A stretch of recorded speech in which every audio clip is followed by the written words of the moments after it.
نحمده ونصلي على رسوله الكريم أما بعد أعوذ بالله من الشيطان الرجيم بسم الله الرحمن الرحيم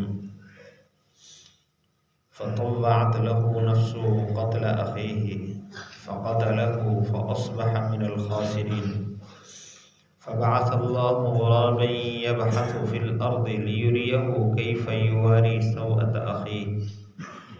قال يا ويلتى أعجزت أن أكون مثل هذا الغراب فأواري سوءة أخي فأصبح من النادمين۔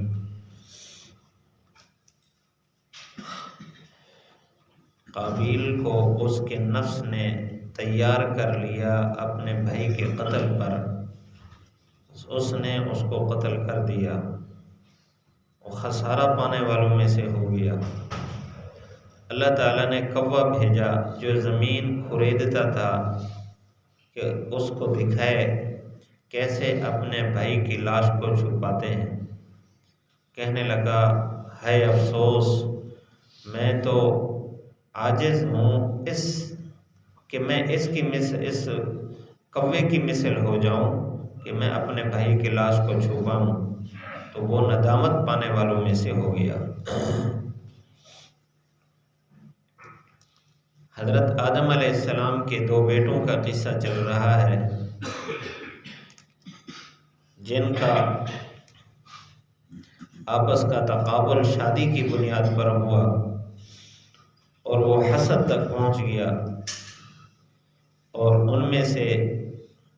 جو حسد کرنے والا تھا قابیل تھا، وہ دوسرے کو کہنے لگا میں آپ کو قتل کروں گا۔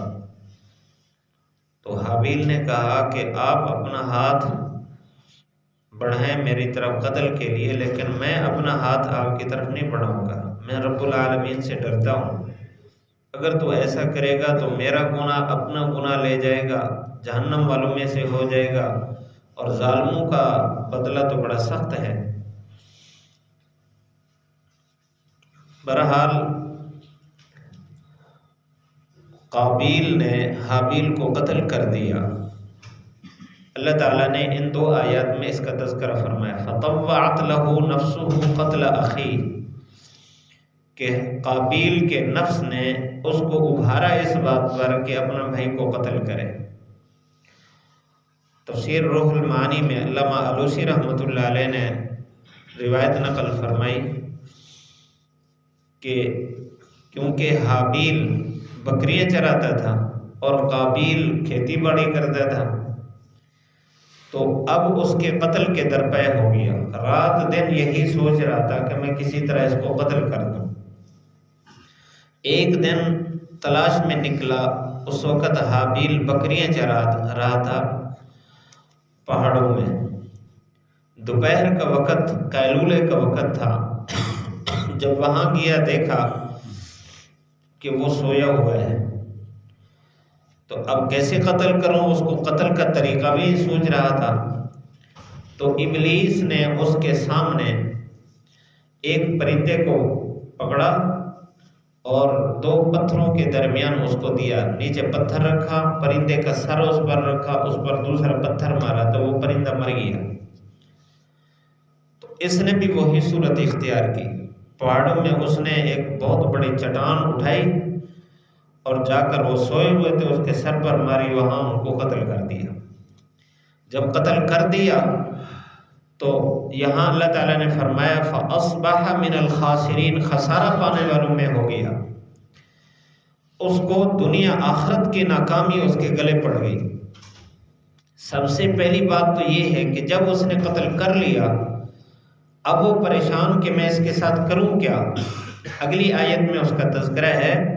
لیکن مفسرین فرماتے ہیں کہ دنیا آخرت کے خسارے میں اس طرح پڑا ہے کہ پہلے تو اس کا سارا جسم وہ سیاہ ہو گیا، پہلے سفید رنگ کا تھا پھر کالے رنگ کا ہو گیا، اور دوسری بات یہ ہوئی کہ اس کی عقل خراب ہو گئی، وہ ہمیشہ وہ پاگل، موت تک پاگل رہا ہے، وہ صحیح سلامت نہیں رہ سکا، اور وہاں سے پھر نکلا، دور چلا گیا ایک جگہ، وہاں شیطان نے اس کو پٹی پڑھائی، کہا کہ تیرا جو بھائی تھا یہ حابیل، یہ میری عبادت کرتا تھا اور آگ کی عبادت کرتا تھا میرے طریقے پر، اس لیے آگ نے اس کی قربانی کو تو قبول کر لیا، اٹھا لیا، تیری قربانی قبول نہ کی۔ اگر تو بھی آگ کی پوجا کرنے لگ جائے تو آگ تیری قربانی بھی قبول کر لے گی۔ اب بھی اگر ایسا کرے گا تو یہ تیری حالت بدل جائے گی، دوبارہ تو ویسے ہو جائے گا۔ اس کو یوں پٹی پڑھائی اور اس کو آگ کی عبادت پر لگا دیا۔ یہ حالت اس کی دنیا میں ہوئی، یعنی ایمان بھی چلا گیا اور ظاہری صحت بھی چلی گئی اور عقل بھی چلی گئی۔ اور حدیث شریف میں ہے، بخاری شریف میں، کہ آپ نے فرمایا کہ اس کے بعد قیامت تک جتنے قتل ہوں گے سب کا بوجھ قابیل پر بھی پڑے گا، یعنی اس کو بھی گناہ ملے گا۔ آپ نے فرمایا اگر کوئی آدمی دنیا میں کوئی اچھا طریقہ ایجاد کر جائے، قیامت تک جتنے لوگ اس راستے پر چلیں گے سب کا ثواب اس کے کھاتے میں لکھا جائے گا۔ اور اگر کوئی غلط طریقہ اختیار کر کے گیا ہے، غلط راستے پر چلا کر گیا ہے، قیامت تک جتنے لوگ اس طریقے پر چلیں گے سب کا وبال اس پر ہوگا۔ پھر آپ نے فرمایا کہ یہ قابیل نے پہلے قتل کیا تھا، قیامت کے دن ناحق جتنے قتل ہوں گے وہ سب کا بوجھ قابیل پر بھی پڑے گا۔ یہ دنیا آخرت کی اس کے مصیبت بن گئی۔ اور ادھر حضرت آدم علیہ السلام کو جب اس بات کی اطلاع پہنچی کہ میرے بیٹے کو قتل کر دیا گیا تو وہ بہت پریشان ہوئے۔ مفسرین فرماتے ہیں، صحابہ سے روایات کی ہیں کہ اس کے بعد آدم علیہ السلام 100 سال تک حیات رہے، تو 100 سال تک کبھی ہنسے نہیں اس دکھ اور غم کی وجہ سے کہ میرے ایک بیٹے نے دوسرے بیٹے کو قتل کر دیا ہے۔ یہ ان پر حالت گزری۔ اللہ تعالیٰ نے بعد میں ان کو 50 سال بعد، ان کے قتل کے 50 سال بعد اللہ تعالیٰ نے ان کو ایک ایسا بیٹا عطا فرمایا جنہوں نے ان کو خوش کر دیا، جس کا نام شیش تھا، اور وہ اللہ کے نبی بنے۔ اللہ تعالیٰ نے ان پر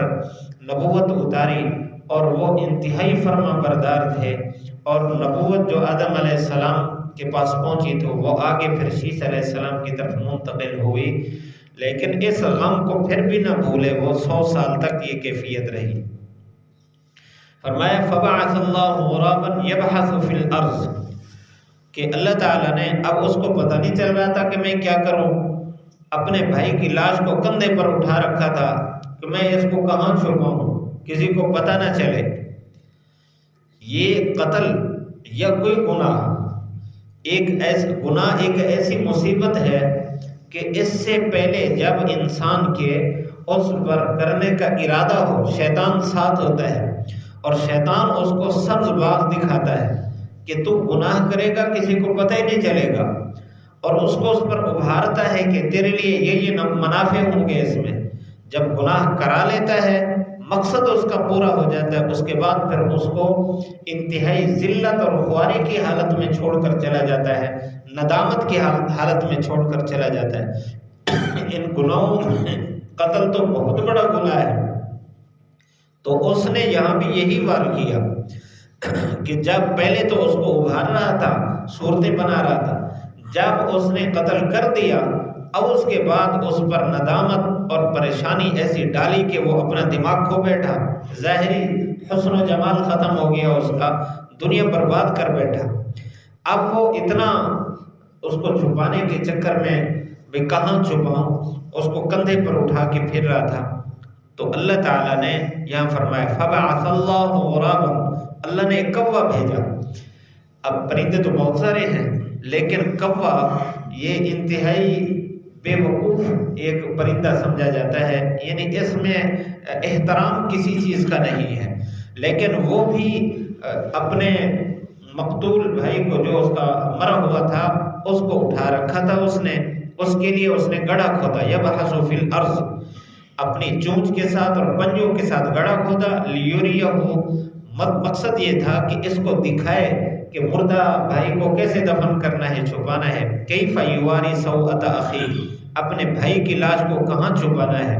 یہاں بار بار اخی کا لفظ بولا جا رہا ہے۔ مفسرین نے فرمایا کہ یہ امت کو سبق دینے کے لیے کہ پوری انسانیت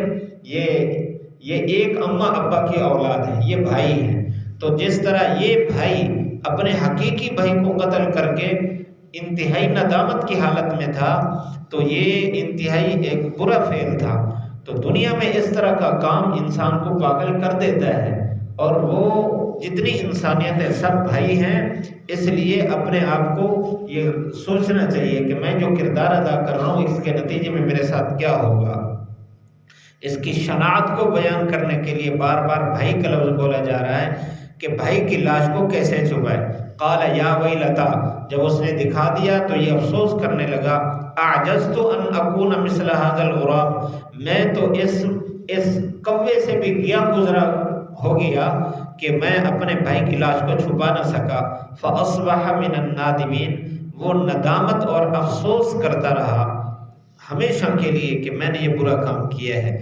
تو یہ شیطان جب برا کام کرا لیتا ہے، خصوصاً یہ قتل، اس کے بعد انسان کے ساتھ یہی کچھ ہوتا ہے کہ اس کی دنیا بھی برباد ہو جاتی ہے، آخرت بھی۔ کتنے ایسے گھر برباد ہو گئے صرف جذبات کی بنیاد پر، ہاتھ اٹھایا اس کے بعد نہ ماں گھر میں رہی، نہ باپ گھر میں رہا، نہ بھائی گھر میں رہے، خود بھی جیل میں اور دوسرے بھی در در کے ٹھوکریں کھاتے پھرتے ہیں۔ تو روزانہ اس طرح کے واقعات پیش آتے ہیں۔ پوری انسانیت کو اس سے سبق حاصل کرنا چاہیے۔ بہت برا یہ اقدام ہے، اللہ تعالیٰ ساری انسانیت کی حفاظت فرمائے۔ پڑھ لیجئے، فطوعت لہو نفسہ قتل اخیہ فقتلہ فاصبح من الخاسرین فبعث اللہ غرابا یبحث فی الارض لیریہ کیف یواری سوءۃ اخیہ